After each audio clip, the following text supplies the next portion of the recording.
Yang baru datang di depan deh. Sini sini. Sini sini. Halo halo. Halo halo. Di depan.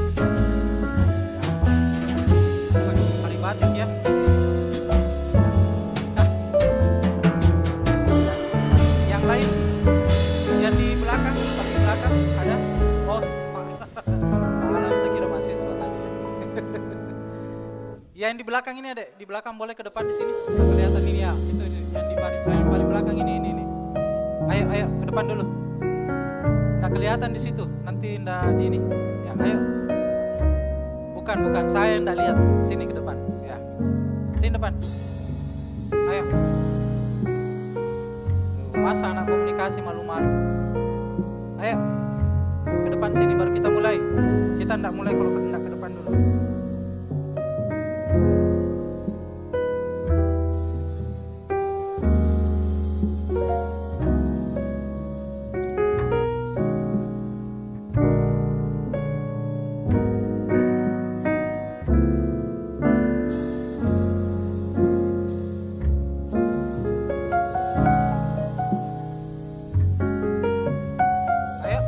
Siapa? Kenapa nak mau ke depan? Silakan. Ayo ke depan. Sini. Ya, silakan. Baru kita mulai. Ya, begitu dong. Nggak kelihatan tadi di sini. Nanti Mas Jun pikir sedikit mahasiswa padahal banyak di belakang itu semua. Ayo cepat ke depan sini.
Depan dulu deh, isi depan ya, oke, supaya lebih enak ya, oke.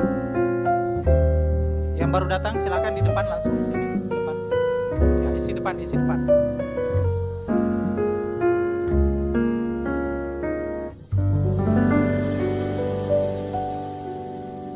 Oke.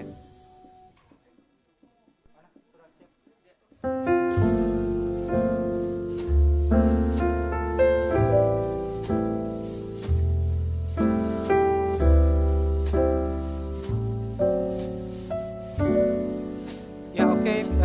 Bismillahirrahmanirrahim. Assalamualaikum warahmatullahi wabarakatuh.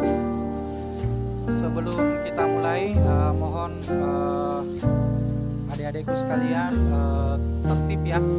Tidak ada yang arisan di dalam ruangan supaya kita bisa mengikuti kegiatan ini dengan baik ya, dan hikmat ya. Jadi tolong tidak ada yang diharapkan semuanya tertib ya. Smartphone tolong di silentkan ya, disilentkan saja supaya tidak mengganggu kelancaran kegiatan kita. Baik, izin masuk. Baik. Saya ulang kembali. Bismillahirrahmanirrahim. Assalamualaikum warahmatullahi wabarakatuh. Dan selamat siang.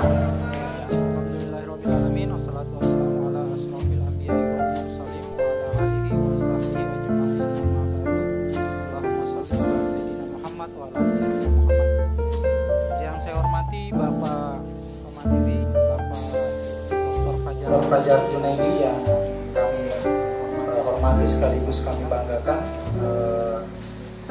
peserta kuliah umum yang saya banggakan ya. Terima kasih atas kesediaan waktunya baik dari Mas Jun dan adik-adik sekalian untuk mengikuti kuliah umum ya dengan judul Etika Komunikasi di Era Cyber. Di sebelah saya sudah hadir pemateri kita pada siang hari ini. Beliau adalah Bapak Dr. Fajar Junaidi ya, atau akrab dipanggil Mas Jun ya. Beliau adalah dosen dari program studi ilmu komunikasi Universitas Muhammadiyah Yogyakarta ya, sekaligus asesor kompetensi ya untuk skema lembaga sertifikasi profesi. Jadi sekedar info, insya Allah anak komunikasi nanti terutama yang lulus nanti di tahun 2024 ke atas itu kita akan sertifikasi ya. Jadi sertifikasi berdasarkan konsentrasinya nanti ya, mau sertifikasi PR, jurnalis maupun broadcaster. Penyiar nanti. Jadi itu akan menjadi nilai tambah buat alumni komunikasi untuk bisa bersaing di industri komunikasi kelak. Nah, siapa tahu nanti Mas Jun menjadi salah satu asesor kita ya, enggak apa-apa kita kenalan-kenalan dulu ya. Oke, kemudian Mas Jun ini selain sebagai dosen dan sebagai asesor juga beliau banyak menulis buku ya. Buku yang salah satu buku yang beliau tulis itu yang kita bahas hari ini yaitu Etika Komunikasi di Era Cyber. Selebihnya kami juga selalu bertemu beliau di forum-forum seperti Asosiasi Pengajar Ilmu Komunikasi atau kita kenal dengan ASPIKOM ya. Jadi kegiatan-kegiatan ilmiah yang berbau ilmu komunikasi itu sering melibatkan kami dengan Mas Jun ya, atau Bapak Fajar Junaidi. Baik, untuk mengefisiensikan waktu kita langsung saja undang dengan hormat Mas Jun memaparkan materinya. Jadi nanti tolong disimak dengan baik, kita akan lebih banyak diskusi nanti mungkin Mas ya. Jadi kami tadi sudah sempat diskusi di ruang ketua departemen sebenarnya juga. Semoga nanti adik-adik juga antusias untuk bertanya ya, untuk menanggapi pertanyaan-pertanyaan dari materi yang disampaikan oleh Mas Jun. Baik, waktu dan kesempatan saya persilahkan, silakan Mas.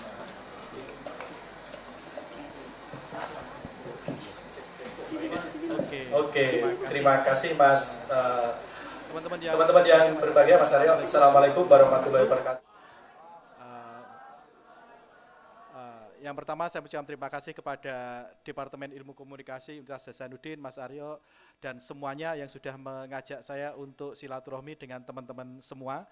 Perkenalkan, nama saya Fajar Jun, Twitter saya mudah dicari, Fajar Jun, Instagram saya juga mudah dicari, Fajar Jun. Followernya nggak banyak, di Twitter cuma 13.000. Nah.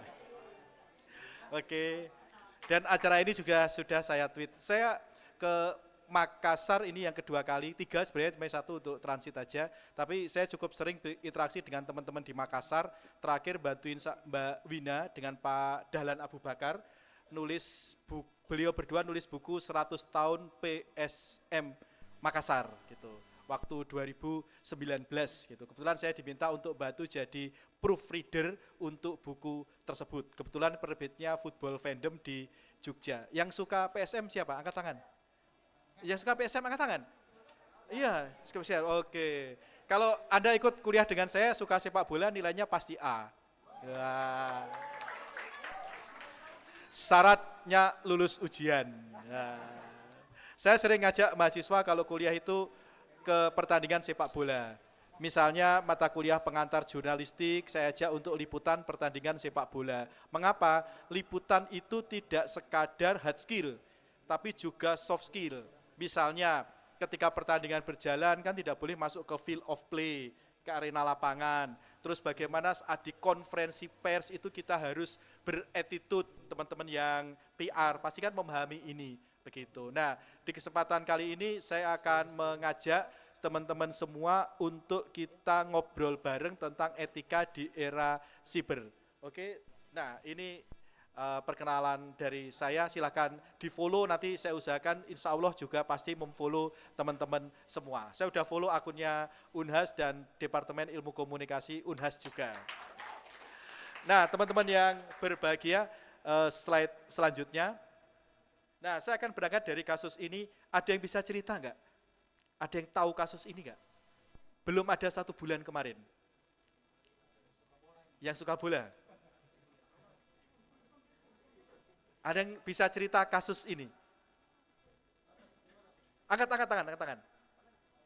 Ada yang bisa cerita dari situ, boleh sambil duduk, boleh berdiri.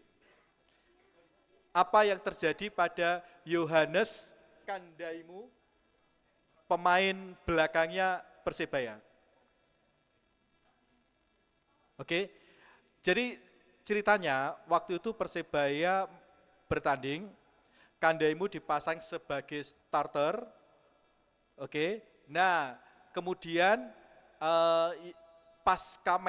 pasca pertandingan di komentar IG resminya Persebaya itu ada supporter yang menyebut kata-kata rasis. Clear ya? Ada yang menyebut kata-kata rasis. Apa yang terjadi? Apa yang diungkapkan oleh seorang netizen ini memantik, ingat komunikasi who says what to whom in what channel in with what effect, efeknya ternyata luar biasa. Kalau kita pakai teori klasiknya Harold Laswell, teman-teman supporter yang aware terhadap isu-isu seperti ini, sadar terhadap isu-isu seperti ini, balik menyerang si orang yang melakukan serangan rasisme kepada Yohanes Kandaimu. Ini briefing beritanya. Jadi saya tidak perlu membaca ya, tapi Anda bisa baca karena bagi saya berat untuk membaca sesuatu yang sifatnya rasis. Ya kan? Nah, gara-gara mencetak gol bunuh diri, dirasisi kayak gitu, Mas, Mbak. Kalau teman-teman ingat dulu waktu Piala Dunia di Amerika, ada pemain dari Kolombia namanya Andreas Escobar tahun 1994 itu mencetak gol bunuh diri, pulang ke Kolombia ditembak mati. Bayangkan. Oke, oh ya, sebelum berlanjut saya ingin mengucapkan selamat terhadap teman-teman supporter PSM Makassar karena menjadi juara di musim kemarin. Tepuk tangan untuk teman-teman. Nah, slide selanjutnya, oke, Mas Mbak, oh iya siap Mas. Ini adalah sebuah survei yang dilakukan oleh literasidigital.id tentang sikap responden terhadap etika digital di media sosial. Jadi kita bicara data. Misalnya ada responden yang menyatakan tidak ajak konten negatif. Coba teman-teman perhatikan warna yang hijau. Warna yang hijau, Persebaya hijau. Enggak ada merahnya ya, maaf ya. Oke, saya aslinya dari Jawa Timur, Madiun, tapi sudah sejak 2003 di Jogja. Rumah saya dekat Stadion Sultan Agung, kalau PSM main di sana, saya usahakan untuk menonton. Terakhir sebelum pandemi itu nonton PSM lawan Persija waktu itu, oke. Nah, jadi supporter dadaannya PSM. Untungnya pas nggak lawan Persebaya. Kalau lawan Persebaya saya tak ganti dukung Persebaya. Oke, ya sama teman-teman aja. Kalau saya sih semua saya dukung. Kalau saya semua saya dukung. Itu ya, declare ya. Nah, tidak ajak komen negatif. Kasus Kandaimu kan menarik. Ini sebenarnya nanti di akhir slide saya ingin cerita, ini menjadi bahan penelitian yang menarik bagi teman-teman mahasiswa komunikasi. Ya kan? Tentang bagaimana sentimen-sentimen berkaitan dengan problem etika di media sosial itu bisa menjadi sebuah penelitian, apalagi kita bisa menggunakan aplikasi sekarang. Anda bisa menggunakan Python misalnya untuk menyedot big datanya kemudian dianalisis. Kemudian tidak bagikan chat privat. Ini yang sering terjadi adalah misalnya kita sedang ngobrol kemudian di screenshot dikirim pada orang lain. Ini kan sebenarnya nggak boleh. Mengirim itu harus atas konsen dari pihak-pihak yang terlibat. Sama misalnya Anda ikut di grup kelas, kemarin kan sempat viral ada seorang dosen yang minta dipanggilnya tuh yang mulia. Oke. Itu sebenarnya ada problem etika juga loh, ya kan? Harusnya itu kan tidak boleh disebar kecuali atas kesepakatan semua anggota grup WA. Bayangkan kalau Anda ikut mata kuliah kemudian sedang sedang nggak enak dengan saya sebagai dosen, kemudian teman yang tidak suka screenshot tulisan Anda di grup WA dikirim ke saya. Padahal kan kita harus memahami pesan itu kan kontekstual. Mungkin lagi dapat, mungkin lagi nggak enak dan sebagainya. Iya kan? Oke. Yang ketiga, tidak balas komentar dengan kasar. Oke. Ini yang sering terjadi. Saya mau cerita, teman-teman masih ingat kasus Omnibus Law tahun 2018? Ikut demo nggak waktu itu? Tidak. Belum jadi mahasiswa ya? Kan STM datang bawa pasukan, lagunya kan gitu. Oke, Anda bisa cari di Google, memasukkan nama saya Fajar Junaidi, Gejayan memanggil. Ada satu cerita, saya mengizinkan mahasiswa saya untuk demo, saya memberikan izinnya itu di Twitter, karena banyaknya WA yang masuk. Saya nggak mau kelewatan salah satu saja, kemudian saya nulis di Twitter. Teman-teman wartawan menghubungi saya, Mas Jun, ini Twitternya Mas Jun tidak dihack. Enggak Mas, boleh kita kutip nggak? Monggo. Loh saya kan mengizinkan, toh besok tetap ada kuliah gitu loh. Apa yang terjadi? Viral. Viral. Kampus saya didatangin aparat. Untung rektor saya melindungi saya. Rumah saya didatengin. Saya pikir, saya itu punya anak istri. Kasihan anak istri saya. Akhirnya saya sekarang lebih berhati-hati kalau mau nulis status atau tweet di Twitter maupun story. Ya bayangkan kalau tiba-tiba saya pulang kemudian malam dari kampus ada apa-apa di jalan, orang kan nggak akan ngerti resiko sekarang. Kan. Nah, saya di komen kasar sangat banyak teman-teman. Tapi apa saya membalasnya enggak? Saya cukup istighfar aja. Astagfirullahaladzim, menambah pahala saya karena saya berzikir. Ya kan? Oke. Tidak buat grup tanpa izin. Ini yang sering terjadi. Ada orang buat grup kita di-add. Betul dong? Bisa jadi. Grup itu kan kita nggak tahu konteksnya seperti apa. Memasukkan di grup itu harus atas persetujuan, atas konsen. Terus tidak unggah foto anak orang. Ini yang berbahaya.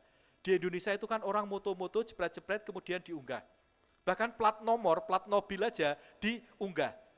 Yang lebih ironis apa? KTP. Ujung-ujungnya jadi apa? Pinjol. Betul kan? Itu bisa jadi riset loh yang menarik. Oke, kan ada film terbaru dari Mas Fajar Nugros, judulnya Sleep Call. Udah nonton? Nah, terimanya kan tentang pinjol juga, apa yang sedang terjadi saat ini. Tidak tag teman tanpa info. Saya ketika kesini saya nge-tag teman-teman PSM, fans yang saya kenal. Gitu. Tapi sebelumnya kan saya sudah hubungi teman-teman kalau saya mau ke Makassar. Dan ini yang Mas Mbak, tidak bagi info kecelakaan, ini yang berbahaya. Oke, bayangkan Anda berbagi info kecelakaan, ada orang jahat yang tahu, kemudian orang jahat ini ngubungi keluarga korban. Ya kan, kebetulan dia tahu tentang keluarga korban. Bahaya Mas Mbak. Oke, ini survei. Dan coba lihat semua di hijau, kecuali yang bawah itu yang kuning, coklatnya banyak, yang ngomong tidak setuju. Artinya apa? Kalau yang paling bawah pembacaannya, pengguna media digital Indonesia masih ingin menjadi orang pertama yang mengabarkan. Pada hakikatnya semua orang punya naluri menjadi jurnalis. Jadi beruntunglah Anda milih prodi komunikasi. Gitu. Aplaus untuk teman-teman semua. Oke. Nah, ada yang tahu kasus ini? Udah lama. Tahu pet? Tahu pet? Oke. Ada yang pernah punya akun pet? Pernah? Sudah nggak ada pet sekarang, PATH. Pat atau pet? Pet. Oke. Jadi ada seorang mahasiswa S2 Hukum Gajah Mada, dia antri pom bensin, kemudian dia kesal. Di akunnya ini, Florence Sihombing menyatakan, teman-teman Jakarta Bandung jangan ke Jogja, orang-orang Jogja bla bla bla bla. Yang jahat adalah ada yang melempar screenshotnya ini ke Twitter. Twitter itu adalah hutan belantara yang sangat kejam. Ya betul nggak? Hutan belantara media sosial kejam itu kan Twitter. Apa yang terjadi viral. Bahkan Florence ini didemo, diusir dari Jogja. Dan bahkan dia kemudian divonis 2 bulan.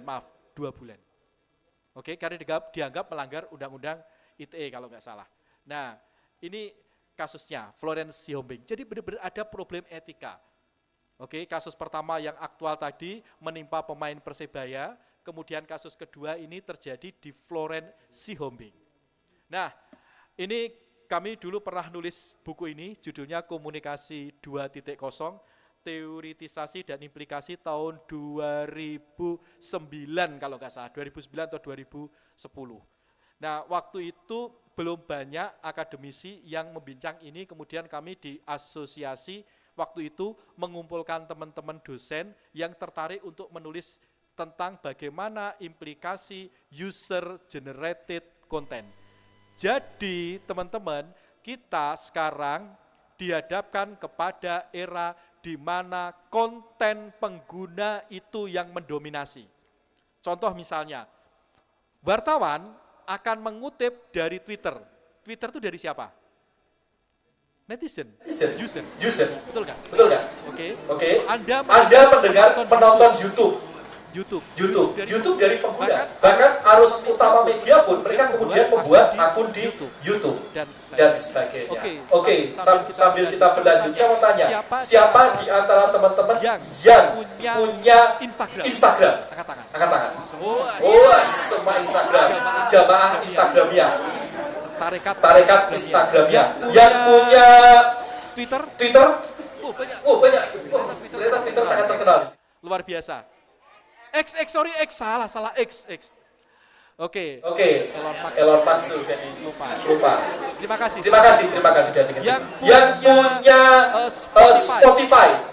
Wah, keren. Kalau di Spotify suka dengarkan podcast talk show atau musik? Musik. Oke. Podcast ya. Siapa yang suka buat podcast di Spotify? Dava. Mana Dava? Oke. Ini cerita Mas Mbak. Ketika pandemi COVID, saya membuat materi pembelajaran itu selain video membuatnya di podcast. Terus saya minta mahasiswa mengumpulkan tugas itu di podcast juga. Waktu itu buatnya pakai Anchor.fm.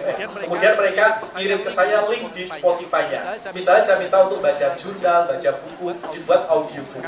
Kata mahasiswa, tugas Mas Jun itu enaknya gimana? Kita tinggal ngomong aja. Saya tahu kondisinya pandemi loh. Ya kan? Awal pandemi sampai pertengahan. Nah, yang punya YouTube, angkat tangan. Link YouTube pasti punya Google, punya YouTube kan? Oke. Yang punya Facebook, angkat tangan. Oh, meskipun Facebook konon generasi tua, tapi ternyata masih ada Facebook. Siapa terakhir?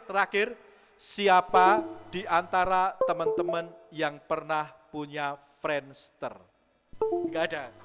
Mas Arya pernah? Mas Arya punya, saya punya. Tapi sudah ALM RIP, almarhum rest in peace. Dulu rubrik paling terkenal di Friendster adalah testimoni. Oke. Next. Nah, Mas Mbak, coba Anda lihat data ini. Saya mendapat data ini tahun 2006. Saya ganti laptop 3 kali, data ini nggak pernah hilang dari laptop saya. Serius, yang lainnya hilang tapi data ini nggak pernah hilang. Ini dari Sinovac di Hong Kong yang melakukan survei tentang apa yang akan terjadi di tahun 2020. Waktu itu saya tidak percaya, serius saya nggak percaya. Mengapa? Saya yakin di Makassar sama seperti di Jogja. Misalnya, untuk 2006 umur berapa? 2 tahun ya. 2006 itu Mas Mbak, kalau mau ngenet itu harus ke warnet. Betul kan? Ya sampai 2010 sebelum era Android itu harus ke warnet. Saya tidak pernah membayangkan koran itu akan tutup. Sekarang kita lihat ada koran-koran besar, Republika, Sindu, mereka menutup edisi cetaknya. Yang paling bawah, warna biru. Paling bawah, tutup. Print itu majalah. Siapa di antara teman-teman yang selama 1 minggu terakhir membaca koran cetak? Angkat tangan. Enggak ada, saudara. Digital semua kan? Siapa di antara teman-teman yang pernah membaca Bobo? Angkat tangan. Nah, Mas Mbak, tak kasih ide ya buat film dokumenter The Last Reader of Bobo. Karena setelah ini bisa jadi nggak ada loh. Bener nggak? Setelah ini nggak ada.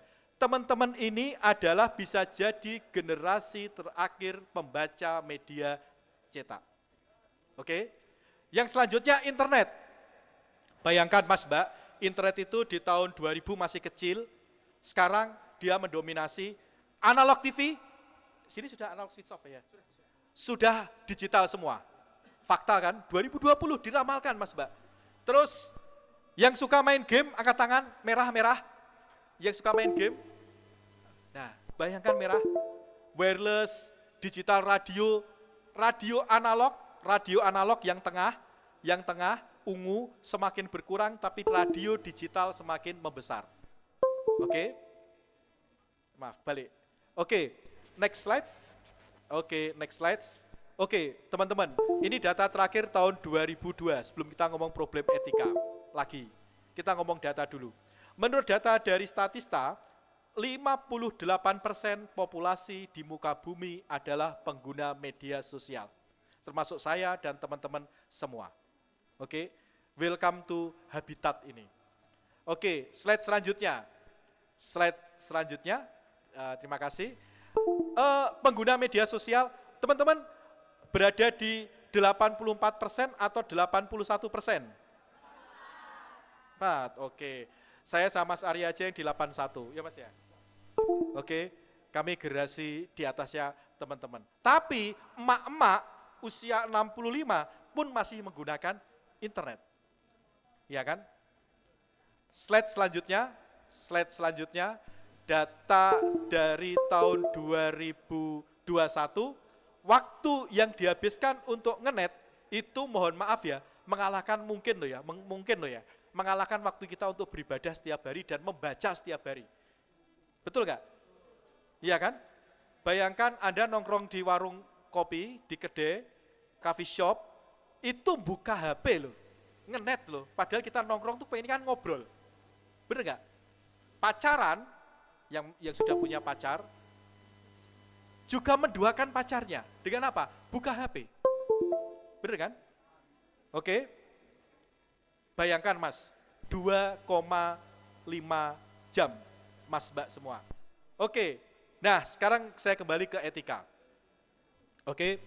Teman-teman, secara teori, yaitu saya tulis di buku saya Etika Komunikasi di Era Siber, etika itu bisa dibagi ke dalam 3 pendekatan. Saya menggunakan karikatur ini. Yang pertama adalah etika deskriptif. Etika deskriptif itu hanya menggambarkan. Contoh misalnya, ada orang makan di dunia barat itu pakai tangan kiri. No problem. Anda nggak bisa ngomong, wah ini nggak sesuai dengan sunnah, ini nggak sopan dan sebagainya. Clear ya? Kita hanya menggambarkan, deskriptif. Bisa dipahami? Anda bisa penelitian tentang, contoh misalnya, sebulan yang lalu saya ke Makassar, kemudian ke Wakatobi, kebetulan saya punya bimbingan KKN di Wakatobi. Jadi insya Allah tahun depan saya tak stay in di Makassar lebih panjang. Oke? Nah, teman-teman, misalnya di Wakatobi itu saya lihat penduduk, bahkan anak kecil, ada yang dari Wakatobi? Mana Wakatobinya, Mbak? Wakatobinya mana? Oh, Kalidupak. Saya di Wanci. Oke, salam ya untuk Bapak Ibu warga di sana. Misalnya warga di Wanci, saya di Kampung Baju itu di Wanci, kalau ngomong itu suaranya keras. Saya yang orang Jawa Timur itu biasa keras, di Jogja itu pelan, di Makassar itu keras. Di Wanci itu lebih keras lagi. Oke, apakah saya kemudian ngomong bahwasanya orang di Wanci ini tidak sopan, tidak etika? Ya enggak boleh. Mengapa mereka ngomongnya keras? Selama beberapa hari saya amati, ya karena kan seringnya di laut, ketemunya angin, betul nggak? Suaranya akan hanyut oleh angin, makanya ngomongnya harus keras. Bayangkan kalau ngomongnya pelan, nggak kedengaran Mas Mbak. Bisa dipahami kan? Nah itu bisa jadi penelitian loh. Etika dalam kaitannya dengan komunikasi dan multikulturalisme, terutama local wisdom. Banyak suku-suku lokal yang itu belum diteliti dengan cukup bagus. Oke, apalagi di Indonesia Timur keanekaragamannya kan jauh lebih banyak daripada kami yang di Jawa. Clear ya? Contoh misalnya, teman-teman yang pendatang, angkat tangan yang bukan Makassar, pendatang. Oke, terima kasih. Bayangkan kalau Anda melakukan penelitian tentang bagaimana tantangan etika yang dihadapi oleh mahasiswa baru yang baru datang di Makassar. Kan Anda harus menyesuaikan dengan etika yang ada di sini. Betul nggak? Anda ke Jawa, kuliah di Jawa, sama harus memahami etikanya. Contoh misalnya saya yang biasa hidup di Jawa Timur, 2003 pindah ke Jogja yang bahasa Jawanya halus. Kan saya harus menyesuaikan diri. Kalau saya pakai bahasa Jawa Timuran saya dianggap tidak sopan. Ya kan, saya yakin di sini pun akan menghadapi problem yang serupa. Itu bisa jadi penelitian loh Mas Mbak. Ini buat yang mau judul skripsi, tesis, disertasi, saya kasih beberapa clue. Manfaat kuliah umum kan memberikan clue-clue untuk riset. Nanti bisa dikirim ke jurnal kami. Oke, ada yang Sinta 4 dan Sinta 2. Yang Sinta 4 terbit setahun 4 kali, sekali terbit 15 sampai 20 artikel. Oke, silakan dikirim, yang penting sesuai dengan lewat OJS dan sesuai template. Gitu ya. Nah, yang kedua adalah etika normatif. Etika normatif itu memberikan penilaian, mendirikan penilaian terhadap sesuatu. Contoh misalnya, Anda hidup di kultur masyarakat Muslim misalnya, atau Indonesia pada umumnya, makan, ada teman kita makan dengan tangan kiri. Apa yang terjadi? Dianggap tidak sopan kan? Betul nggak? Anda, teman-teman sudah punya anak Anda maghrib masih dolan, masih main. Pasti kan dianggap tidak sopan. Iya kan? Disuruh pulang. Teman-teman punya ponaan, punya adik, makan di tengah pintu. Apakah Anda akan mendiamkannya? Enggak kan? Pasti akan menegur kan? Oke.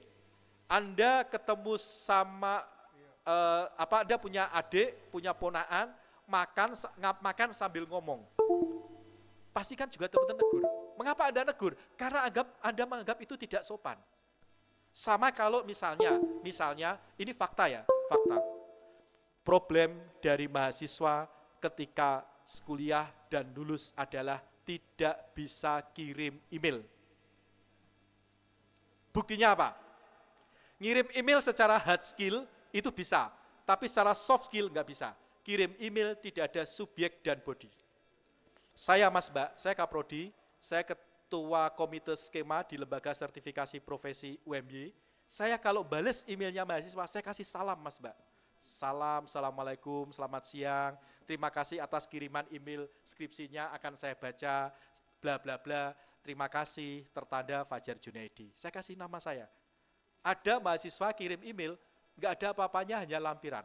Saya bales, dengan hormat, sesuai dengan masukan FGD dengan user dan dunia kerja, keluhan dari dunia kerja adalah alumni tidak bisa mengirim email, yaitu hanya kirim lampiran.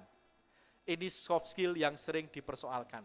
Sebagai bentuk amanah dari alumni, izinkan saya menyampaikan keberatan ini dan email Anda tidak akan saya buka sampai Anda merevisi cara Anda untuk mengirim email. Saya mau cerita, saya nulis di berbagai media, saya nulis di Mojok juga, mungkin saya tahu, mojok.co, Football Fandom di Jawa Post juga. Saya diminta nulis Mas Mbak, posisi saya diminta nulis tuh ya. Saya diminta nulis, kirim email itu pakai pengantar Mas Mbak. Clear ya? Saya diminta nulis tuh, tapi saya pakai pengantar. Oke, artinya kalau saya negur mahasiswa, saya pada posisi siap untuk menegur karena saya melakukan itu. Betul kan? Oke, kecuali saya balas emailnya mahasiswa tidak pakai pengantar dan sebagainya. Oke, next. Terakhir, meta etika, yaitu etika tentang etika. Nah, etika normatif ini turunannya adalah kode etik.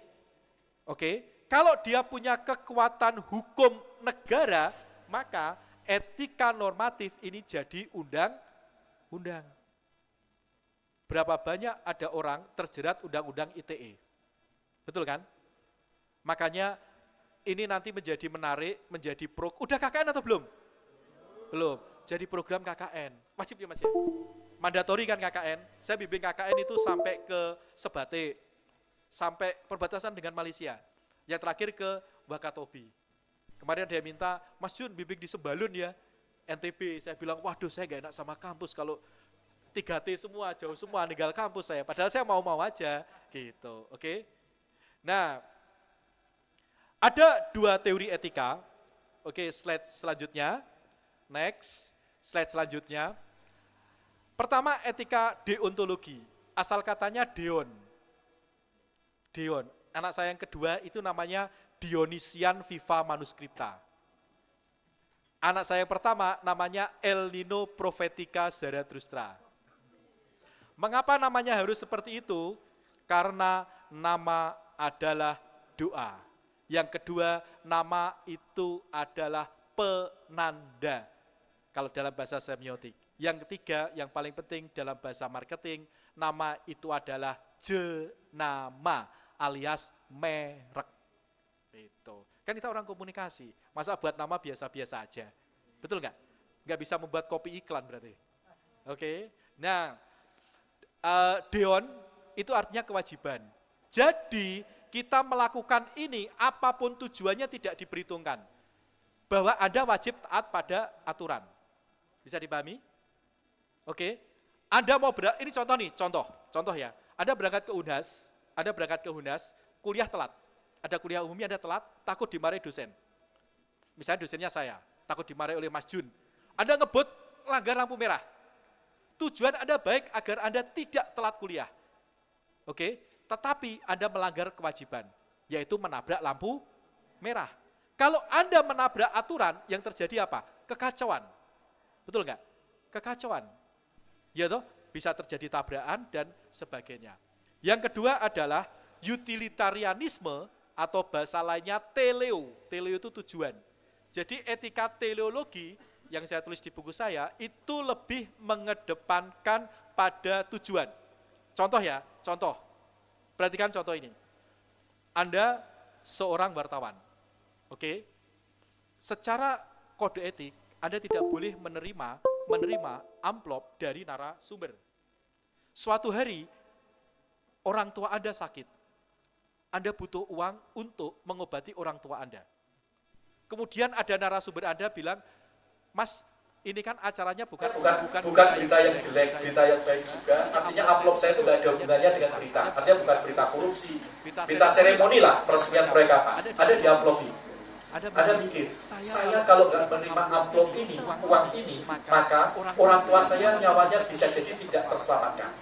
Oke, Anda menerima uang itu, Anda pakai untuk membiayai pengobatan orang tua Anda. Maka Anda menerapkan etika teleologi, tapi Anda melanggar etika deontologi. Sama yang pertama, Anda tadi yang lampu merah, itu mengejar etika teleologi, tapi Anda menabrak etika deontologi, betul ya?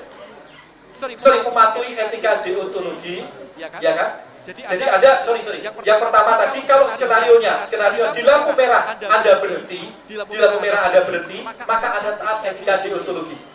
Tapi Anda teleologinya tujuannya tidak tercapai, yaitu kuliah tepat waktu. Jadi Bani, maka gambarnya kan ke kanan dan ke kiri, dia tidak ketemu. Etika mana yang paling banyak dipakai? Deontologi. Jadi kalau Anda ikut kuliah berkaitan dengan etika, selalu dikaitkan misalnya ya, kode etik. Ya kan, nanti kalau sudah turun jadi aturan, regulasi, misalnya yang penyiaran akan belajar undang-undang penyiaran, teman-teman yang jurnalis akan belajar undang-undang pers, kemudian Anda belajar pedoman perilaku penyiaran, standar program siaran, undang-undang ITE, dan sebagainya, itu adalah bagian dari breakdown etika deontologi ketika etika itu jadi hukum. Artinya apa? Punya kekuatan hukum negara. Bisa dipahami? Bisa jadi penelitian Mas Mbak? Serius? Dengarkan ya, silakan ditulis.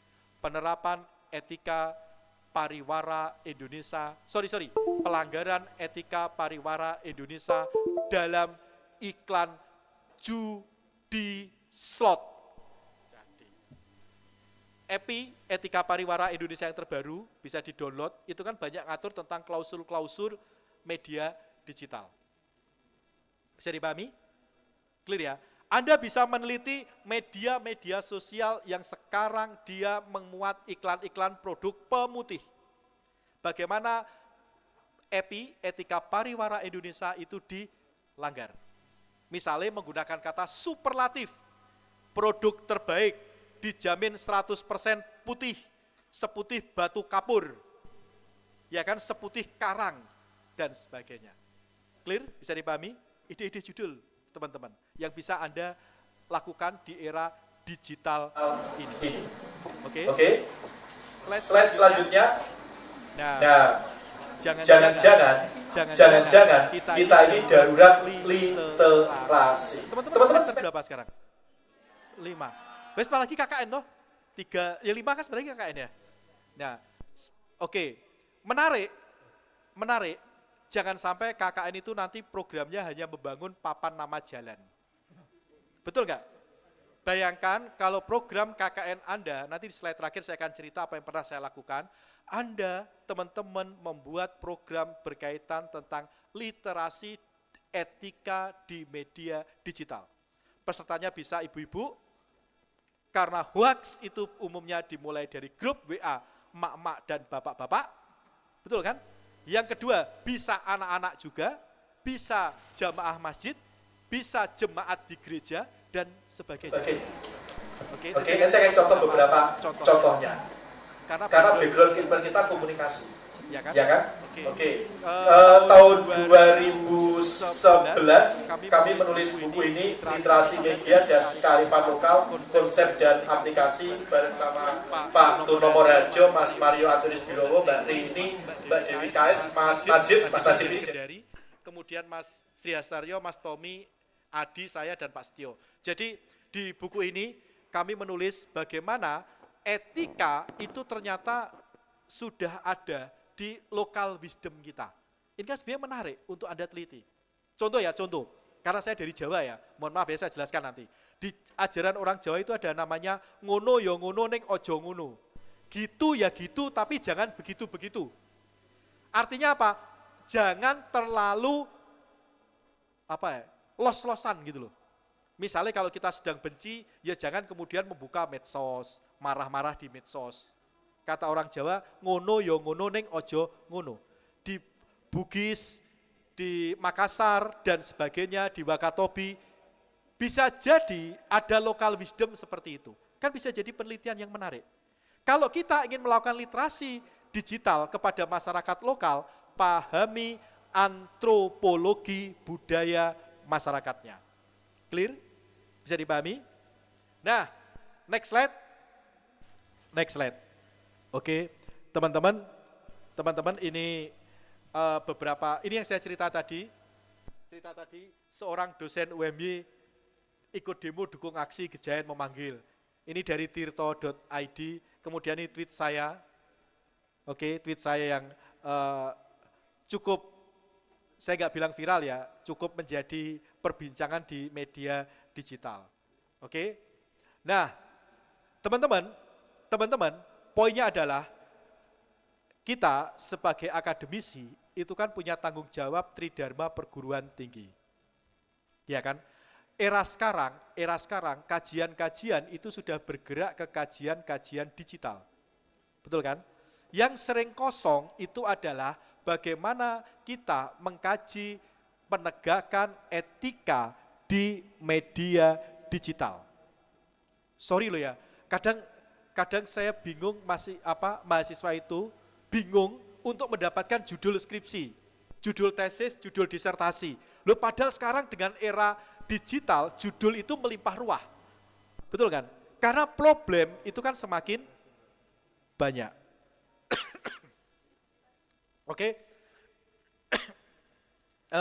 Oh ya, saya kasih hadiah ada buku cetak di sini serta buku digital.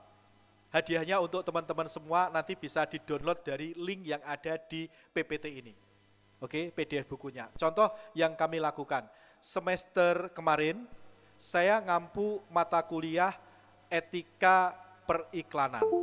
Apa yang saya lakukan? Saya minta, Anda pernah nulis buku belum? Belum? Pernah nulis di jurnal? Belum pernah?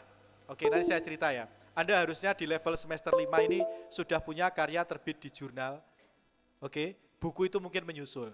Mas Mbak, bayangkan ya, jika di ruangan ini satu orang nulis saja 2-3 halaman satu spasi, 2-3 halaman satu spasi, temanya kita tentukan, dikompilasi, kira-kira bisa jadi buku nggak? Bisa, ya kan? Berjamaah loh, ya kan? Sholat berjamaah itu 27 kali derajat lebih tinggi pahalanya. Dan itu terapkan dalam kehidupan. Oke, Mas Mbak, ini mahasiswa saya semester kemarin, kebetulan saya ngajar, 1 tahun akademik kemarin, jadi 2 semester kemarin. Jadi dalam waktu 2 hari mereka merilis 3 buku. Gagasannya sederhana. Saya minta mahasiswa untuk ini Mas, mengamati iklan-iklan yang ada di media, terutama media digital. Iklan judis loan, iklan produk kecantikan, iklan bumper di YouTube, iklan open BO, ini kan ada loh. Itu fakta loh, betul nggak? Itu fakta jadi kajian. Oke, kemudian kita diskusikan, kemudian direfleksikan dengan ditulis, kemudian kita kumpulkan, misalnya ya, yang angkat iklan di media sosial Twitter itu jadi satu, yang angkat di Instagram menjadi satu, di YouTube menjadi satu, di pop-up yang ada di website kita jadikan satu. Rujukannya adalah terutama etika pariwara Indonesia sebagai etika normatif. Dan akhirnya terbit ber-ISBN. Oke, jadi portofolio. Jadi Anda lulus kuliah itu tidak hanya menghasilkan ijazah, tapi karya. Oke, saya mengajak mahasiswa nulis buku ini sejak tahun 2006. Sejak 2006. Jadi mungkin dari kelas saya itu sudah, kalau setahun itu menerbitkan 5 buku ya tinggal dihitung aja, 5 kali 18 lah, 5 kali 18. Bagaimana kami menerbitkan? Ya cari penerbit, patungan dan sebagainya. Alhamdulillah terbit Mas. Jadi ujiannya itu adalah launching buku dan harus di kafe. Saya nggak mau kalau di kampus. Mengapa tujuannya? Biar dibaca publik dan jadi berita. Beritanya jadi bawah, linknya nanti bisa di copy ke teman-teman panitia. 2 bukunya saya hadiahkan untuk teman-teman semua. Silakan kalau mau dicitasi. Oke? Nah, oke, ini contoh penelitian ya. Contoh penelitian. Saya sekarang ngampu mata kuliah ini lagi, tapi tugasnya saya ganti. Akhir semester mahasiswa harus bisa bekerja dalam kelompok kecil 3 orang dan mereka wajib submit artikel di jurnal. Sebelum submit artikelnya harus saya ACC. Gitu. Jadi kelas saya luaran kuliahnya adalah bisa nulis artikel di jurnal.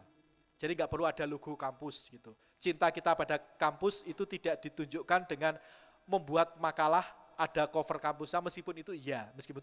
Tetapi yang lebih berharga adalah kalau bisa masuk di jurnal. Itu bisa meningkatkan indeks kinerja utama universitas. Oke? Begitu Mas Mbak. Gitu. Semester mahasiswa saya semester 4 dan 5. Oke, yang sekarang ini semester 5, kemarin semester 4, mata kuliah manajemen media tugasnya juga seperti itu. Karena ini kegelisahan saya, catatan kaki, mahasiswa itu, maaf loh ya, dengan segala hormat ya, pengetahuannya tentang jurnal sangat rendah. Saya kan ngelola jurnal juga, saya reviewer di 17 jurnal. Oke, editor in chief di 1 jurnal. Contoh misalnya, teman-teman tahu apa itu OJS? OJS jurnal tahu nggak? Singkatan dari OJS. Online Journal System. Berarti kan literasinya kurang. Mohon maaf. Anda harus cepat belajar itu. Nah, kalau pengen cepat belajar, tonton IG saya, sudah ada videonya. Saya buat video tutorial, cara untuk menulis di jurnal. Oke, next. Nah, ini contoh program pengabdian yang kami lakukan saat pandemi. Ada yang pernah ke Jogja, Bandara Baru? Dia pernah ke Jogja? Bandara lama atau baru, Mas? Ya, Kulon Progo. Nah, sip. Bandara Baru Jogja itu di Kulon Progo, 1,5 jam dari Jogja kalau pakai kendaraan, kalau pakai kereta cuma 30 menit. Teman-teman, di Kulon Progo itu pesisir dan gunung. Nah, gunungnya itu banyak tempat-tempat yang blank spot. Apa yang kami lakukan ketika KKN kemarin? Ketika COVID, Jadi saya mendampingi kelompok Mas dan teman-teman, itu kita membuat radio FM dan akhirnya juga jadi streaming di sebuah desa namanya Desa Penggung di Kulon Progo. Jadi Mas kalau lihat bandara kan kelihatan tuh gunung-gunung. Nah di gunung-gunung itu Mas. Oke? Itu kan program yang nyata. Contoh misalnya, dan lain kami mendampingi waktu itu Mas ya. Problemnya adalah di TK itu orang tuanya mau bayar SPP do mikir. Mengapa lu? Anak saya kan gak sekolah, anak saya di rumah. Akhirnya apa? Kita membuat podcast. Serius Pak. Jadi kita dampingi TK itu punya akun di Spotify dan Anchor. Kemudian orang tua itu ngirim rekaman anaknya baca puisi, nyanyi Garuda Pancasila dan sebagainya. Rekaman itu kemudian kita edit, kita masukkan di Anchor dan kita upload di Spotify. Hasilnya kita kirim ke orang tua, kan nggak boleh kuliah pelajaran tatap muka. Tapi KKN kita tatap muka. Jadi Mas Mbak. Oke, sekaligus kita ngajari literasi dan etika. Literasi dan etika bagaimana menggunakan media sosial. Silakan kalau ide ini mau Anda adopsi. Saya masih punya proposalnya, bahkan artikel yang terbit di jurnal. Jadi Anda bebas untuk menggunakannya. Oke, saya punya modulnya juga, kalau mau dipakai saya wakafkan untuk panjenengan semua. Nanti bisa hubungi saya melalui telepon WA atau DM di IG saya atau Twitter. Saya seringnya di Twitter. Oke, bisa dipahami ya? Radio, Mas Mbak. Kalau radio terlalu mahal, podcast. Bayangkan kalau Anda KKN itu melakukan pendampingan ke sekolah-sekolah, ke kelompok-kelompok masyarakat untuk membuat podcast. Kan tidak harus dengan studio yang bagus. Podcastnya audio loh yang saya pahami di sini. Oke. Next slide. Next slide. Ini sudah mau slide terakhir. Oke. Ini pengabdian saya di sekolahnya anak saya. Namanya Sains Muhammadiyah Sragen. Sragen itu dekatnya Solo, kota kecil. Ini foto anak saya yang paling pojok, bukan karena sekolahnya anak saya juga ya. Jadi Mas Mbak, bayangkan anak saya dan teman-temannya itu sekarang kelas 3 sudah nulis artikel di jurnal sebanyak 1-4 artikel. Anak saya sudah 4 artikel. Jadi kami mendampingi sekolah ini, kami tanam OJS, online journal system. Artinya kan kita ngomong etika. Ya kan? Daripada waktu dipakai untuk nge-net yang tidak jelas, kita ajari tentang OJS, kita ajari tentang template jurnal, kita ajari bagaimana menulis artikel di jurnal. Anak SMA Mas Mbak. Jadi kalau Unhas itu butuh mahasiswa yang siap ikut PKM. Ada ikut PKM nggak? PKM. Sampai aktivitas. Alhamdulillah. PKM apa Mas? RSA atau Ngabian? RSA. Selamat ya. Semoga sampai Pimnas ya. Amin. Plus ya. Harusnya semakin banyak Mas. Anda sayang ya. Sayang kalau Anda nggak ikut PKM. Saya review di masa pandemi kemarin. Sekarang udah nggak review lagi. Bimbingan saya 3 kali lolos Pimnas. 3 kali lolos Pimnas. Makanya saya tetap gondrong nggak apa-apa. Oke, sebanding. 3 kelompok mahasiswa saya pernah lolos ke Pimnas selama saya membimbing. PKM pengabdian 2 kali, PKM gagasan video konstruktif, ya kan? GFK ya, GFK itu sekali. Harusnya mahasiswa komunikasi itu peluangnya menang di mana? GFK. Semoga tahun depan pada ikut. Sayang Mas, Anda besok menyesal, sorry ya ini catatan kaki ya, Anda menyesal ketika sudah lulus. Oke? Kalau tidak ikut PKM. Karena saya tahu bagaimana euforia PKM, apalagi kalau sampai tingkat Pimnas. Karena bukan musuh ya, kompetitor Anda itu tidak hanya dari prodi komunikasi, tapi lintas prodi dan semua universitas di Indonesia dari Sabang sampai Merauke.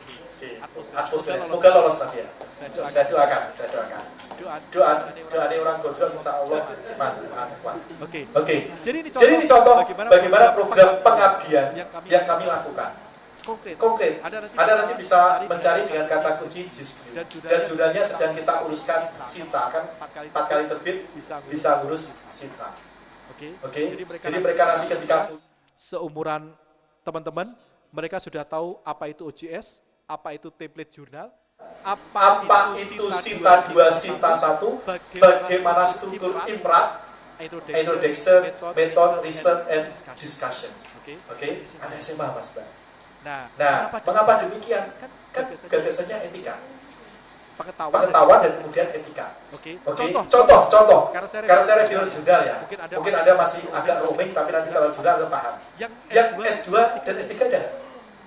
S2, S3. Biasanya mahasiswa S2, S3 itu pertanyaannya ke pengelola jurnal adalah, Bapak, Assalamualaikum, perkenalkan nama saya dari universitas Mas S2 mau tanya jurnalnya terbit kapan, apakah masih ada slot? Saya tuh ya Allah, emang ini open BU, tanyanya slot. Gitu. Mengapa sampai muncul pertanyaan kayak gitu? Pertanyaan itu bagi kami pengelola jurnal tidak sopan, tidak etis. Kan via digital. Mengapa? Kalau ada orang tanya ya, kapan jurnalnya terbit? Di jurnal sudah ada. Jurnal itu terbitnya bulan apa saja.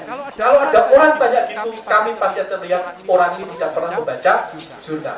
Yang ketiga nanti kirim ke jurnal. Bimbingan saya di Wakatobi sudah jadi 2 artikel jurnal. Maka saya wajibkan teman-teman, you semua harus bisa menjadikan kegiatan KKN ini menjadi artikel dan dikirim ke jurnal. Eranya sudah jurnal, teman-teman. Anak SMA aja sudah belajar jurnal. Ini mungkin satu-satunya sekolah di Indonesia yang punya jurnal. Oke? Gitu. Namanya JISQ, Jurnal Integrasi Sains dan Quran. Oke? Nah, demikian provokasi dari saya. Oke, tadi kita sudah belajar 3 pendekatan etika, 2 teori etika, 2 kasus etika, kemudian riset-riset yang bisa dilakukan dalam kajian berkaitan etika. Ini buku-buku yang pernah saya tulis. Kalau yang 1 abad TSM saya hanya bantu untuk proofreader kepada Pak Dahlan Abu Bakar dan Mbak Wina. Kemudian yang merawat sepak bola Indonesia ini program pengabdian. Jadi kami mengumpulkan supporter se-Indonesia untuk menulis bareng-bareng. Bola kita ini buku yang saya tulis dengan teman, Mas Vim namanya, ex-Jawa Pos. Semua royalti kita donasikan ke lembaga amal, ke Lazis. Kemudian merayakan sepak bola, ini buku saya, riset-riset saya tentang persepak bolaan. Dan yang terakhir yang kita diskusikan hari ini, etika komunikasi di era siber. Oke, teman-teman mengutip pepatah Yunani, mengapa Anda perlu untuk menulis? Verba volan scripta manen. Verba itu adalah lesan, volan itu hilang, scripta maka ada kata manuskrip, itu adalah tertulis, manen maka ada kata permanen, akan abadi. Verba volan scripta manen. Apa yang lisan akan hilang, apa yang tertulis akan abadi. Makanya kalau nikah itu pasti harus ada buku nikah. Kalau nggak ada buku nikah, percayalah mudah bubar. Verba volan scripta manen. Assalamualaikum warahmatullahi wabarakatuh. Waalaikumsalam. Kita beri tepuk tangan yang luar biasa untuk Mas Fajar Junaidi ya. Jadi sangat komplit ilmunya nih Mas ya. Jadi tadi Mas Junaidi sudah memberikan luar biasa wawasan ya, pengetahuan yang menurut saya sangat inspiratif karena tadi langsung diberi contoh inspiratif tentang judul-judul penelitian ya mungkin meskipun baru semester 5 tetapi sudah berpikir untuk tugas akhir mungkin Mas ya. Kemudian yang mau KKN juga tadi luar biasa juga. Jadi saya juga sebelum COVID beberapa kali supervisor di Sebatik Mas. Jadi ya siap enggak ketemu sama Mas. Jadi memang saya mengharamkan dalam tanda kutip itu program kerja yang ngecek, yang perbaiki papan nama, aduh itu kan bukan anak KKN. Jadi ini luar biasa nih ya. Jadi sangat futuristik sebenarnya kajian kita hari ini karena ini akan sangat bermanfaat untuk mahasiswa.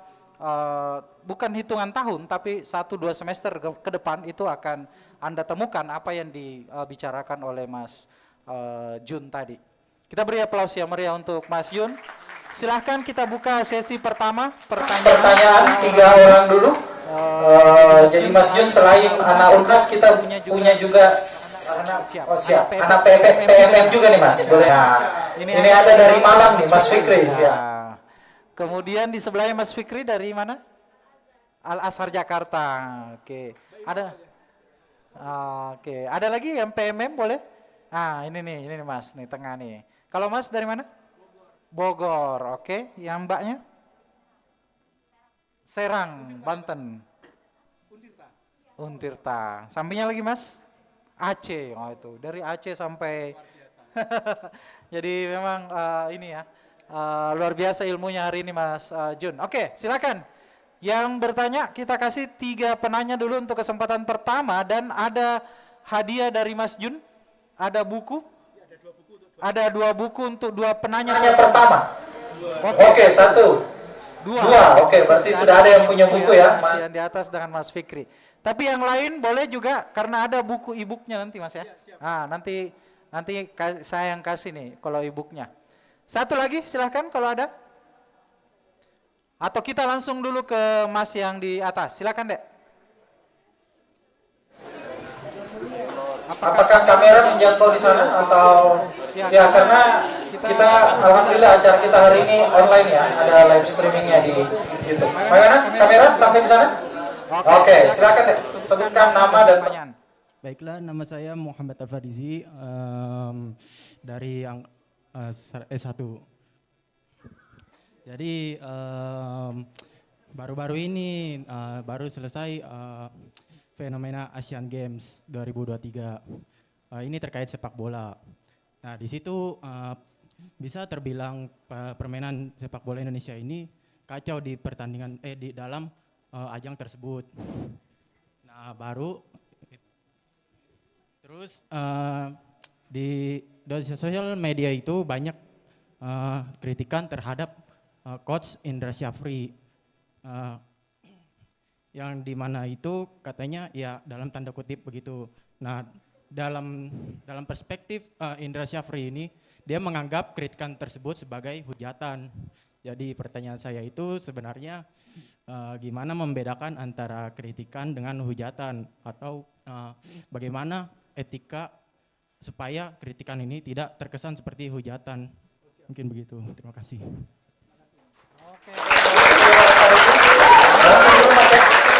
Oke, silakan Mas Fikri ya, silakan.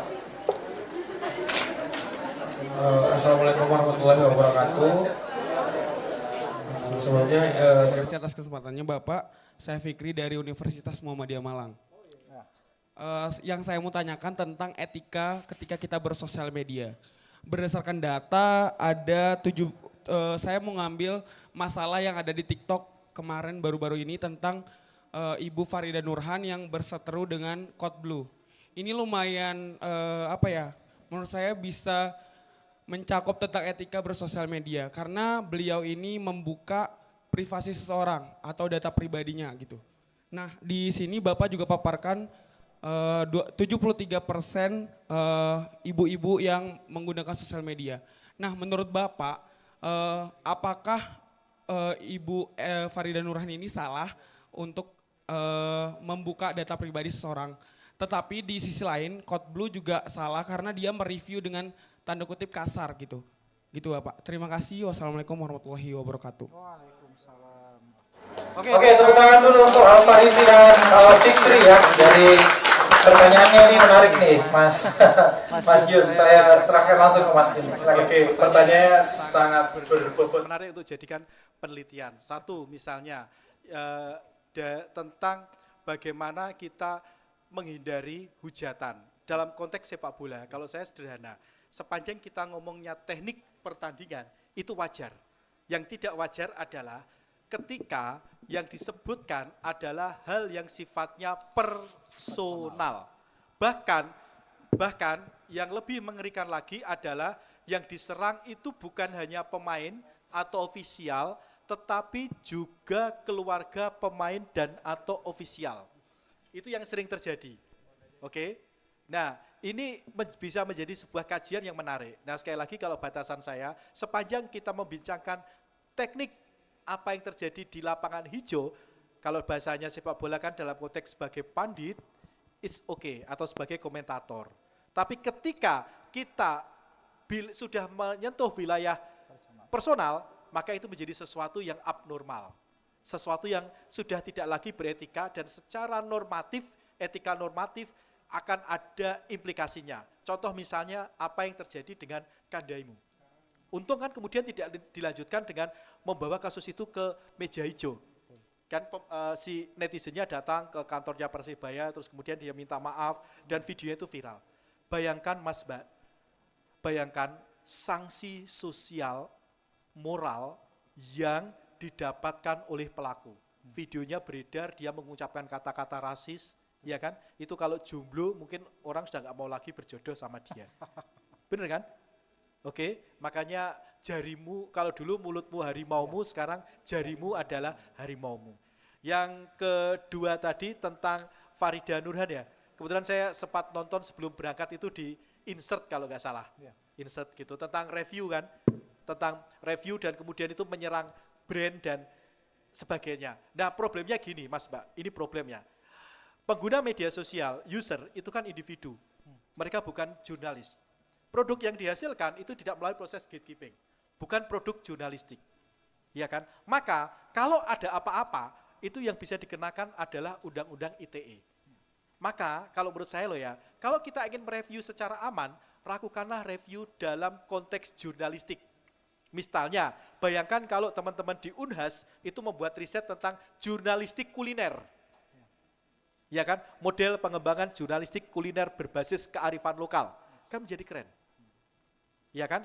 Nah, kalau jurnalistik, kalau misalnya ada pihak yang tidak suka terhadap produk jurnalistiknya Anda, maka pihak tersebut harus menggunakan Undang-Undang Pers nomor 40 tahun 1999, yang mana Undang-Undang Pers ini sifatnya adalah lex spesialis.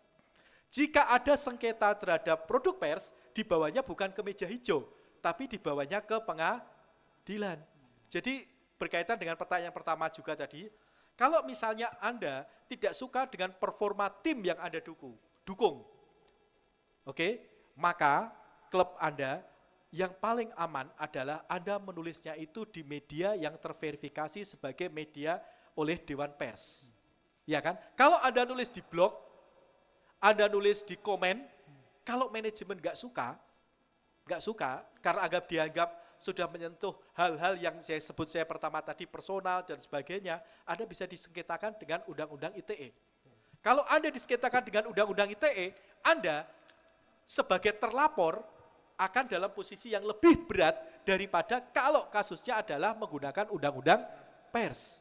Gitu ya, kayak saya yang waktu Gejayan memanggil ya mikir Mas sekarang, mikir. Serius, waktu itu saya nggak tahu ngapa saya nggak mikirnya terlalu jauh. Kalau sekarang saya mikir, makanya saya sekarang lebih berhati-hati kalau di medsos. Mengapa? Kalau di produk jurnalistik ada proses gatekeeping. Di medsos kan tidak. Iya kan? Oke, bisa dipahami?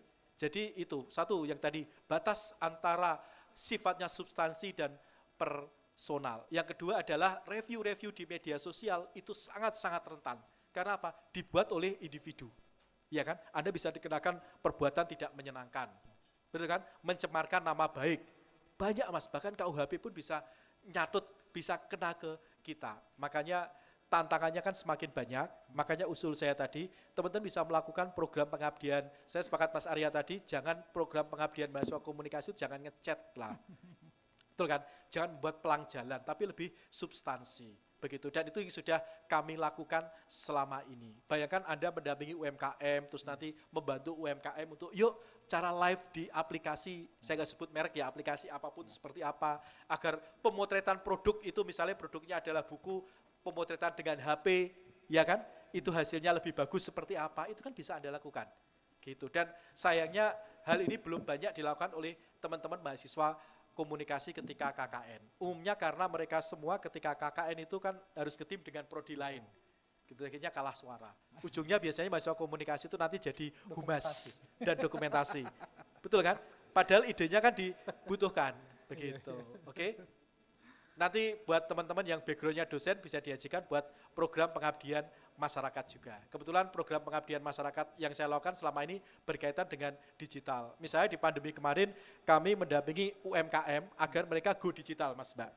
Gitu. Itu kan challenge dan peluang, opportunities yang belum banyak diambil. Begitu Mas Arya. Siap. Oke, tepuk tangan untuk Mas Jun ya. Jadi mudah-mudahan Ade Al-Farisi dengan Ade Mas Fikri tadi ya sudah terjawab dengan tuntas jawaban dari Mas Jun. Oke, kita undang lagi Masih ada yang mau bertanya terkait ya satu? Ada lagi? Oke, kita persilahkan dulu, silakan, Mas. Sebutkan nama dan pertanyaan. Baik, sebelumnya perkenalkan nama saya Muhammad Al-Kausar dari Universitas Muhammadiyah Makassar. Saya ingin bertanya itu menyangkut dengan tema kita yaitu etika komunikasi di era cyber atau bisa dibilang era digital 4.0 saat ini. Bagaimana sih cara kita sebagai mahasiswa atau netizen Indonesia dalam menghadapi pelanggaran-pelanggaran etika komunikasi di media sosial maupun di ranah umum seperti itu. Terima kasih. Oke, tepuk tangan dulu. Untuk Al-Kausar ya, dari Unismo ya. Wah, luar biasa ya. Tepuk tangan lagi kalau begitu dari Unismo ya. Teman kita dari Unismo. Oke, langsung saja mungkin Mas. Ya. Oke, teman-teman, Mas Aryo, Mas Kausar. Teman-teman, kita bisa merujuk buku dari James Potter, Introduction to Media Literacy. Jadi kata James Potter, tingkat bawah piramidanya kalau tidak salah kan kita bisa mengkritisi isi dan menciptakan media baru. Dulu di era kami kuliah menciptakan media itu kan sesuatu yang susah di era media cetak. Sekarang kan menciptakan media itu kan menjadi sesuatu yang sangat mudah dengan platform user generated content. Lalu apa yang harus dilakukan kita sebagai mahasiswa komunikasi? Teman-teman, kita tahu bagaimana proses media itu diproduksi. Clear kan? Kita tahu bagaimana proses media diproduksi. Misalnya Anda bisa merujuk bukunya Schumacher dan Rees, Mediating the Message, Framing the Media, faktor-faktor yang mempengaruhi pemberitaan media, Schumacher dan Rees. Kita juga tahu bagaimana efek media itu kepada audiens. Oke, kita juga tahu bagaimana pendekatan studi audiens, posisi audiens terhadap isi media dari hegemonic reading, negotiated reading dan oppositional reading. Oke. Nah, saya yakin kita yang dunia komunikasi itu ngerti semua. Ya kan? Challenge kita adalah bagaimana hal-hal ini bisa kita kaitkan dengan etika, persoalan etika, dan kita sebarkan kepada orang-orang di luar disiplin ilmu komunikasi. Jadi kalau ada mahasiswa komunikasi yang bermasalah dengan problem etika, nge-tweet kasar dan sebagainya, IG itu doxing temennya, sepertinya ada yang salah dengan soft skill yang didapatkan dalam mata kuliah. Ya kan? Jadi semua teorinya kan sebenarnya udah kita pelajari. Ya kan?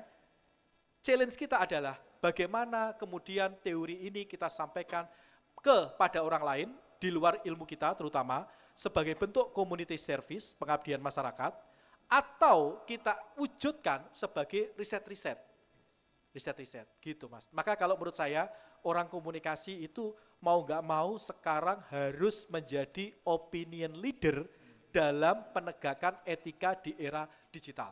Karena secara langsung maupun tidak langsung kita sebenarnya kan yang punya legitimasi, ya kan, untuk bicara tentang hal ini. Begitu teman-teman. Begitu Mas kalau menurut saya. Oke, luar biasa. Tepuk tangan dulu untuk Mas Jun ya. Jadi mungkin Mas Kausar ya? Bisa ya? Oke, luar biasa ya. Jadi tadi menarik kata-katanya. Kita harus menjadi opinion leader ya. Luar biasa jadi Anda harus menjadi suri tauladan maksudnya ya. Jadi Anda lah yang harus menunjukkan bahwa etika komunikasi itu harusnya seperti yang disampaikan Mas Jun. Masih ada? Masih bisa satu? Masih ada? Ya, yang PKM ini. Silakan. Tunggu dulu deh, Mike. Ya. Oke, silakan. Perkenalkan saya Abdul Salam Saputra, mahasiswa semester 5 juga. Pertanyaan saya, kan persepsi etis dan tidak etis di media sosial sangat subjektif. Misalnya bagi saya, review Code Blue itu biasa saja, tapi bagi sebagian orang mungkin itu adalah hal yang tidak etis. Atau bagi saya, kritik Bima ke Lampung itu biasa saja, tapi bagi sebagian orang itu tidak etis. Pertanyaan saya adalah, apakah kita harus membatasi orang-orang seperti Code Blue atau misalnya Bima Lampung untuk menyampaikan ekspresi mereka dengan cara mereka, atau kita sebenarnya yang harus dididik untuk lebih moderat memandang sebuah redaksi di dalam media sosial, di mana ya esensi dari media sosial kan beda sama jurnalistik. Di jurnalistik ada gatekeeping, ada batasan-batasan. Di media sosial ya esensinya adalah kita bisa bebas mengekspresikan. Jadi pertanyaan saya, apakah kita harus menekan mereka atau kita yang harus lebih moderat dan terbuka kepada mereka?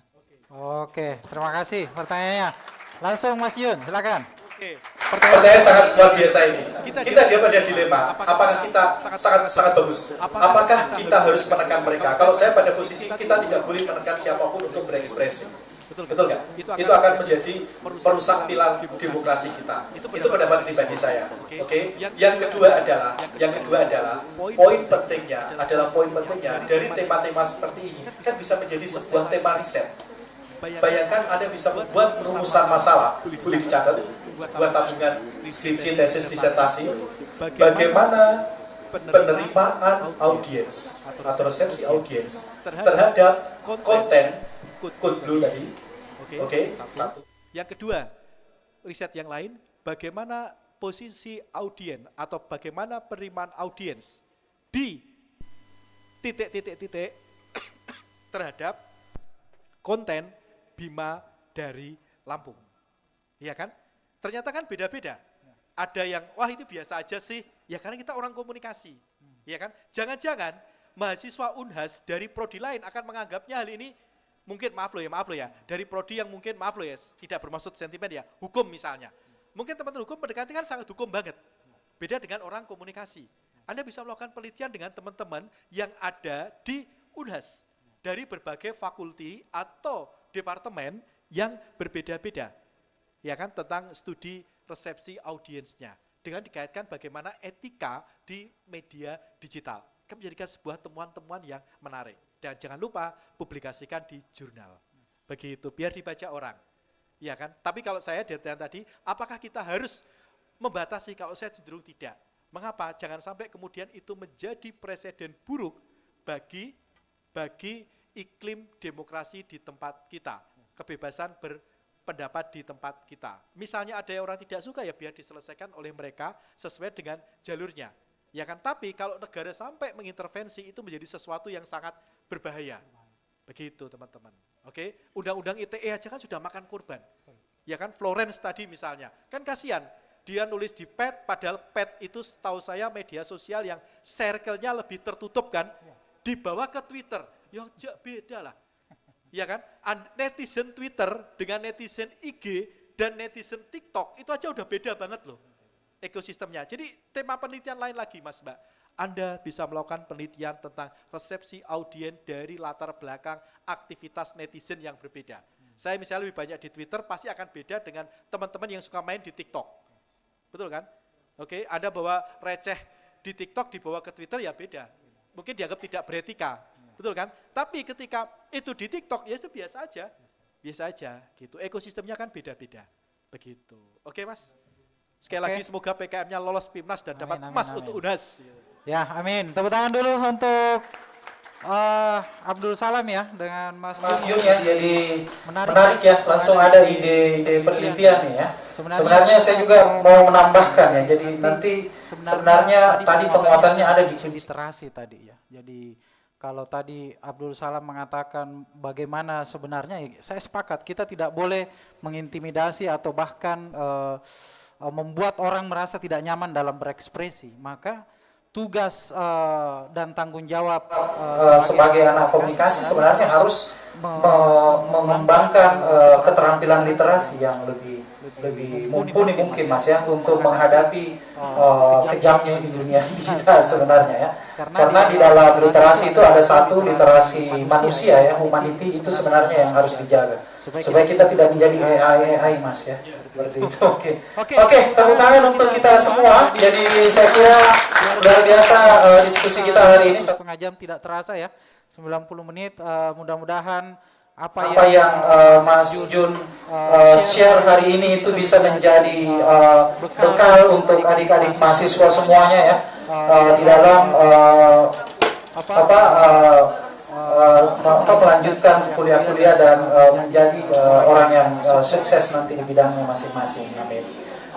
Baik, terima kasih sekali lagi Mas Jun. Mudah-mudahan tidak kapok Mas, nanti kalau ke Makassar lagi kami panggil. Siap Mas. Selalu siap untuk Unhas. Siap. Tepuk tangan dulu untuk komitmennya. Jadi kita akan tunggu lagi seri-seri diskusi berikutnya dengan Mas Jun, apalagi beliau sudah janji nanti tidak lama lagi stay agak lambat di Makassar untuk kita bisa diskusi-diskusi berikutnya. Terima kasih sekali lagi dari mahasiswa juga, luar biasa, tepuk tangan untuk kalian ya. Jangan tetap semangat ya dalam mencari ilmu dan berdiskusi, karena ruang-ruang untuk diskusi itu penting untuk kita kembangkan, untuk mengembangkan wawasan kalian. Saya ada dari KW dulu. Sebelum kita tutup, saya undang Al-Farizi dengan Fikri ke depan untuk menerima langsung buku dari Mas Yun. Ayo silakan Mas Fikri dan Al-Farizi ya. Yang lain nanti dapat konsumsi saja ya. Yang lain sudah dapat konsumsi belum? Oh, nanti kalau keluar pagi apa Arya ya? Ya, silakan di foto. Ya, nanti foto dikirimkan dulu, ke foto Mas dulu, Jun temennya, ya. foto. Ya.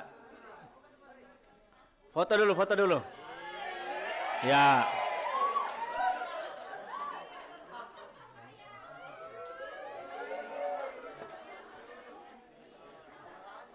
Jangan lupa isi daftar hadir ya yang saya kirim di grup. Kalau ada yang tidak ada di grup, silakan di-share di teman yang belum memiliki grup untuk kepentingan sertifikat insya Allah dan materi. Jadi nanti izin Mas, boleh saya share materinya ke teman-teman peserta ya. Pak Arya ini bisa mereka dapat sertifikat peserta ini nggak? Ada Pak, ada. Ya, Saya ya. sudah kirim daftar hadir, nanti diisi Ya, dapat daftar sertifikat. hadirnya ditulis Nama lengkap ya. Nama lengkap daftar hadirnya supaya nanti dibuatkan sertifikat oleh Pak Arya. Dan materi dari Mas Yun. Nah, oke, materinya tadi. Mau nggak materinya tadi? Terima kasih Mas Jun. Ada Ya, ada e-booknya juga, ada buku di elektroniknya materi juga. ada e-booknya. Oke, e-book dari mata kuliah ini. Apa namanya? Materi Etika. kuliah umum ini. Yes. Oh, Etika. keren. Oke deh kalau gitu. Oke, terima kasih semuanya ya. Saya tutup dulu. Setelah saya tutup, Tetap duduk dulu teman-teman, dibagikan konsumsinya nanti di ini. Kemudian kita foto bersama, yang paling penting dulu ya. Sekarang tanpa foto bersama tidak eksis Mas. Oke, terima kasih. Wabillahi taufiq wal hidayah. Wabillahi taufiq wal hidayah. Assalamualaikum warahmatullahi wabarakatuh.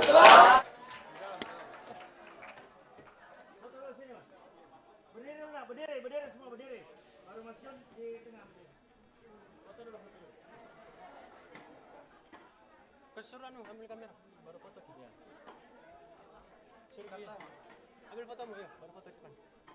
Sini Mas Jun. Mas Jun mau di mana?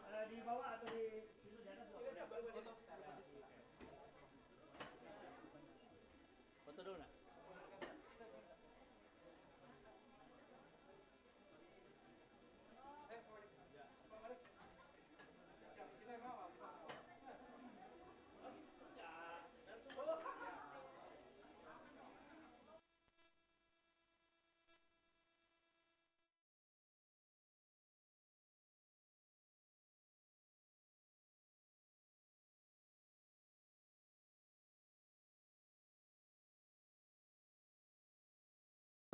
There's so many things. Oh, I have keys. I can draw stuff. Hold on.